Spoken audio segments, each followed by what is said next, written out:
Hello बच्चों, एक बार फिर से स्वागत है आपका अपने YouTube channel UP board PCM में।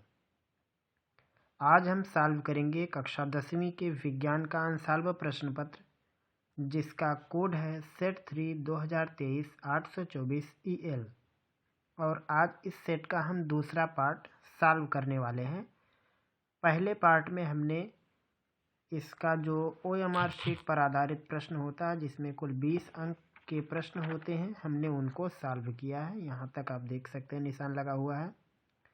और आज है इसका दूसरा पार्ट, तो हम इसके आगे के प्रश्नों को लगाएंगे, यानी खंडवा से आगे के प्रश्नों को लगाएंगे।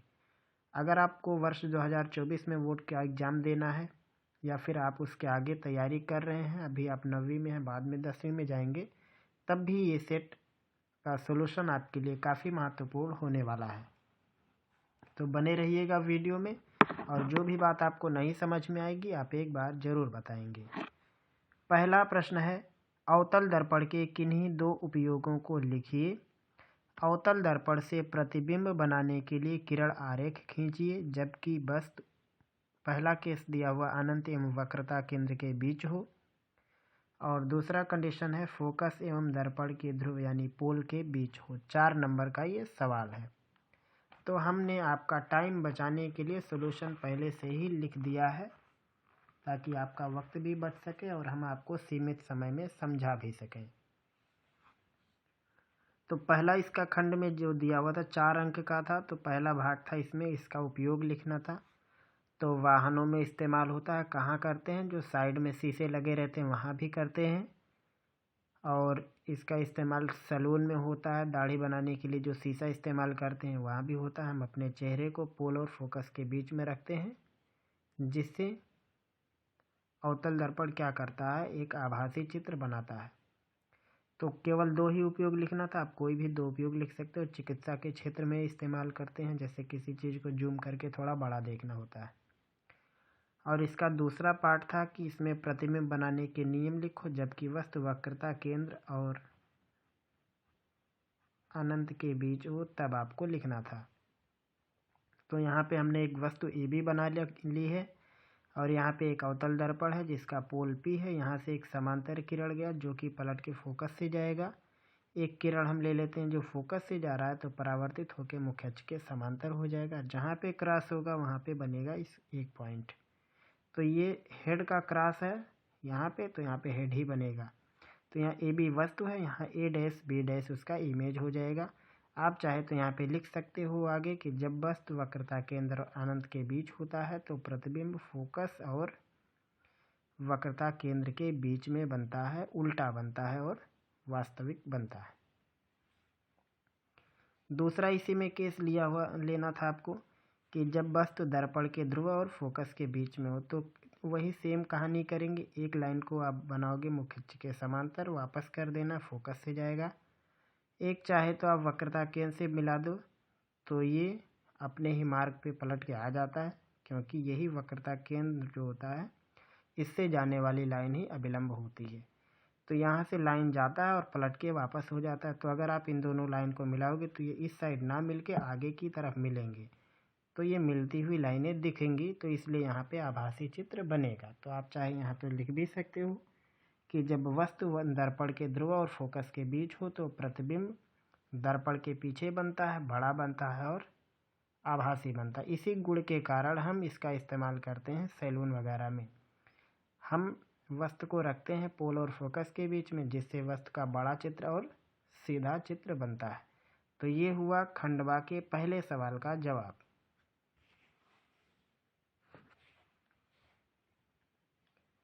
अगला प्रश्न है, अपवर्तन के क्या नियम हैं।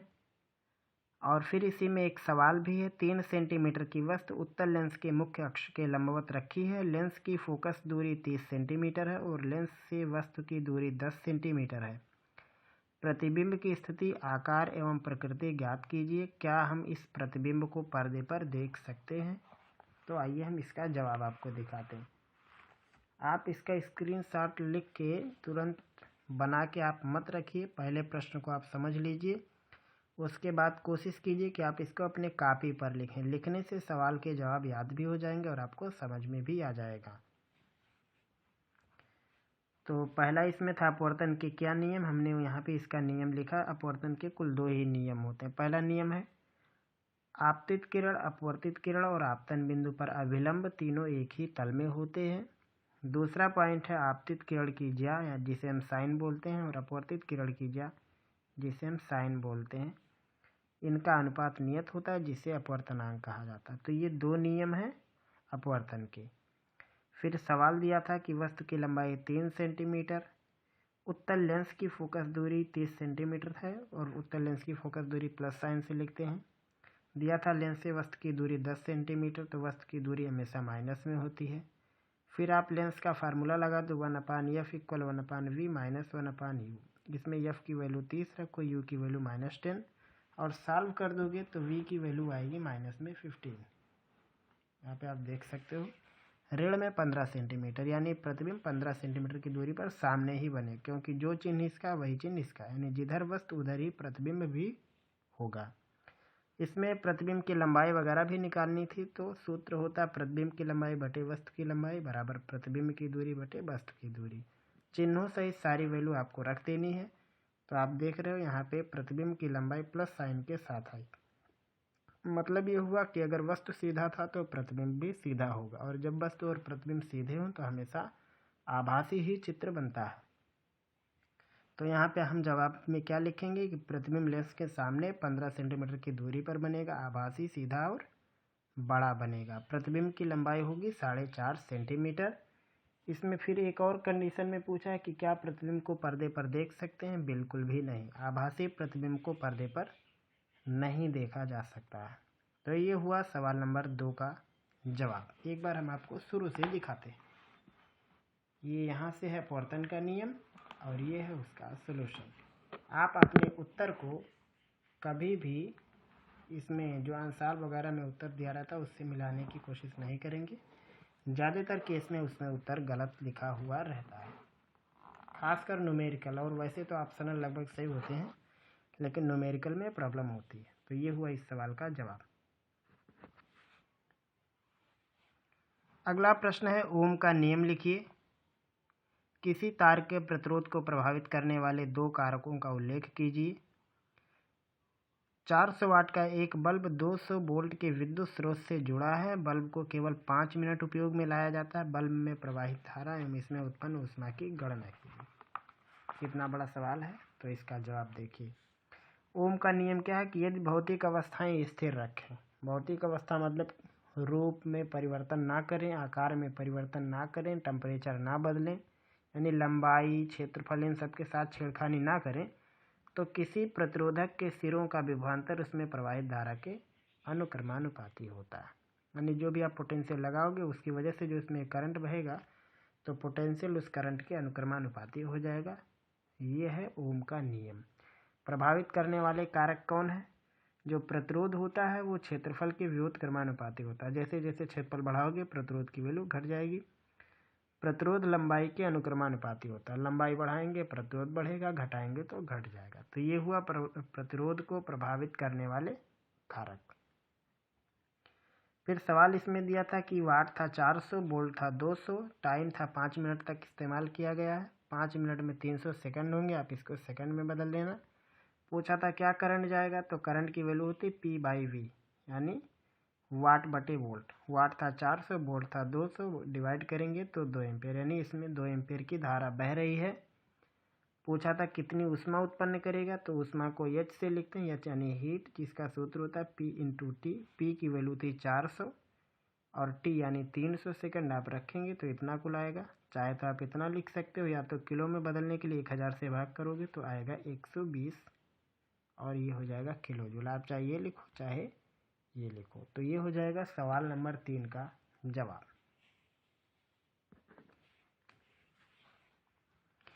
अगला सवाल है चौथा। चुंबकीय क्षेत्र रेखाओं के किन्हीं 2 गुणों का उल्लेख कीजिए। किसी सीधे धारावाही तार के कारण उत्पन्न चुंबकीय क्षेत्र की दिशा ज्ञात करने के लिए मैक्सवेल के कार्क स्क्रू नियम को परिभाषित कीजिए। किसी ऊर्ध्वाधर धारावाही चालक के कारण उत्पन्न चुंबकीय क्षेत्र रेखाओं को दर्शाइए। किसी प्रदत्त क्षेत्र में एक समान चुंबकीय क्षेत्र को प्रदर्शित कीजिए। इतने सारे सवाल हैं, तो आइए हम इनका जवाब आप देख सकते हैं। पहला था चुंबकीय क्षेत्र रेखाओं का गुण। तो चुंबकीय क्षेत्र रेखाओं का केवल 2 गुण लिखना है, बहुत सारी क्वालिटी होती है। जैसे ये क्षेत्र रेखाएं आपस में कभी एक दूसरे को नहीं काटती हैं और ये बंद लूप बनाती हैं, यानी जहाँ से शुरू होती है वहाँ पे दोबारा आती हैं। अगला था मैक्सवेल का कार्क स्क्रू नियम। वो नियम क्या है कि जब किसी पेंच को दाएं हाथ द्वारा इस प्रकार से घुमाया जाए, जैसे ये मान लो पेंच यानी कोई स्क्रू है, इसको हम दाएं हाथ से घुमा रहे हैं, बाएं हाथ नहीं लेना, दाएं हाथ से घुमाना। इसको इस प्रकार से घुमाया जाए कि पेंच की जो नोक है, ये नोक इसको धारा की दिशा में रखो। जैसे मान लो किसी चालक तार में से धारा बह रही है और आपने धारा की दिशा में इसको रख लिया, ऐसे कर दिया, इस हिसाब से धारा की दिशा में आगे बढ़ा, यानी हम पेज को आगे ले जाना चाहते हैं। जैसे धारा जा रही है वैसे ही आगे ले जाना चाह रहे हैं। तो अब हमें स्क्रू को कसना पड़ेगा तब आगे जाएगा कि खोलना पड़ेगा तब आगे जाएगा, यह हमें ध्यान रखना है। तो नोक को उस दिशा में आगे बढ़ाने के लिए, जैसे आगे बढ़ाने के लिए हम अंगूठा जिस तरफ लेके जाते हैं वही दिशा होगी चुंबकीय क्षेत्र की। यहाँ पे हमने लिखा, जब किसी पेंच को दाएं हाथ द्वारा इस प्रकार से घुमाया जाए कि पेंच के नोक की दिशा धारा की दिशा में आगे बढ़े, यानी नोक जो है वो आगे बढ़ती जाए, तो इसको दाएं तरफ घुमाने से आगे बढ़ेगा कि बाएं तरफ घुमाने से आगे बढ़ेगा। तो जिधर अंगूठा चलेगा, अंगूठा की जो दिशा होगी वो चुंबकीय क्षेत्र की दिशा होगी। एक पार्ट ये हो गया। कहा था एक ऊर्ध्वाधर चालक तार में धारा बह रही, उसके कारण चुंबकीय क्षेत्र कुछ ऐसा होगा, एक वृत्ताकार लूप होगा। ये जो चुंबकीय क्षेत्र है वो है एक वृत्ताकार लूप। यहाँ पे हमने लिख दिया इसके बारे में। और उसके बाद दिया था इसमें एक प्रदत्त क्षेत्र में एक समान चुंबकीय क्षेत्र को प्रदर्शित करो। तो एक समान चुंबकीय क्षेत्र के लिए आपको क्या करना है, सभी लाइनों की लंबाई समान रखनी है, सभी लाइनों को समांतर बनाना और हर एक लाइन के बीच की दूरी को फिक्स रखना, सेम दूरी बनेगी। तो इसको बोलते हैं एक समान चुंबकीय क्षेत्र। या फिर आप ऐसे ढेर सारे क्रॉस के निशान भी बना सकते हो, इसको बोलते हैं इनवर्ड मैग्नेटिक फील्ड, अंदर की तरफ। या आप ढेर सारे ऐसे निशान बना सकते हो, इसको बोलते हैं बाहर की तरफ निकलने वाला चुंबकीय क्षेत्र। आप इन तीनों में से किसी भी सिंबल को बना सकते हो। तो ये है आपके सवाल नंबर 4 का जवाब।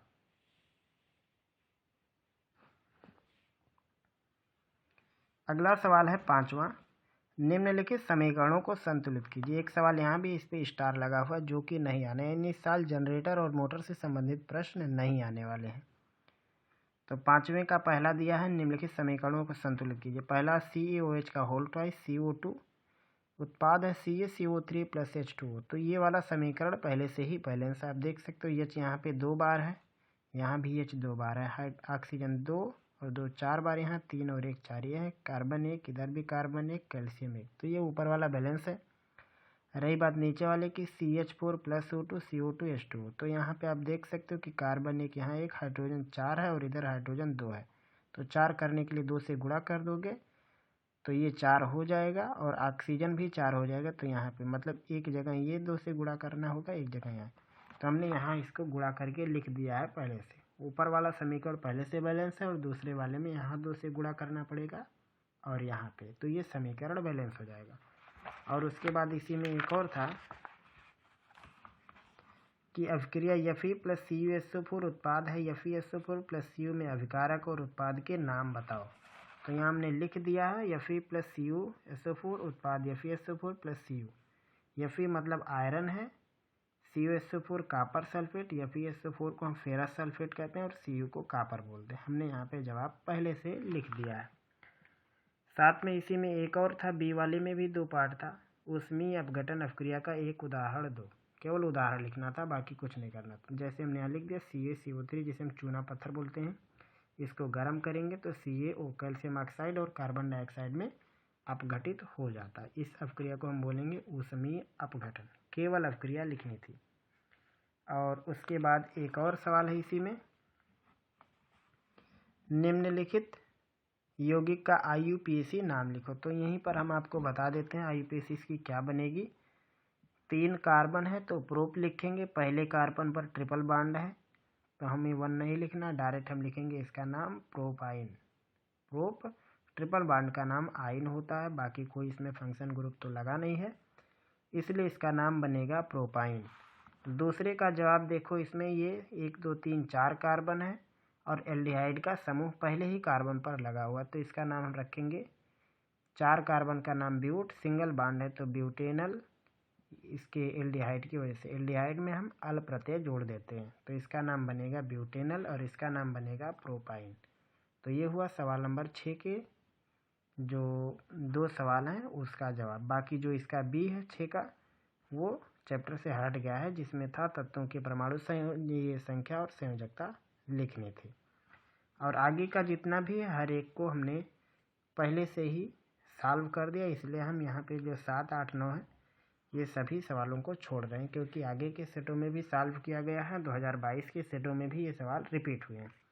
और अगर आप चाहते हैं एक एक टॉपिक काफ़ी अच्छे तरीके से सीखना, तो आप हमारे प्लेलिस्ट को विजिट कर सकते हैं, जो कि कक्षा 10वीं के विज्ञान के लिए बनाया गया है। आपको विज्ञान का हर एक चैप्टर, फिजिक्स और केमिस्ट्री मिल जाएगा, और हर एक चैप्टर से संबंधित जो भी सवाल हैं, न्यूमेरिकल हैं, वो भी आपको मिल जाएंगे। तो उम्मीद है कि आज की बताई गई बात आपको समझ में आ गई होगी। अगर आपका कोई भी टॉपिक है जो समझ में नहीं आता है, तो आप हमें कमेंट करके ज़रूर पूछ सकते हैं, हम आपको संतोषजनक उत्तर देने की कोशिश करेंगे। फिर मिलेंगे हम लोग जल्द ही अगले पार्ट में अगले टॉपिक के साथ।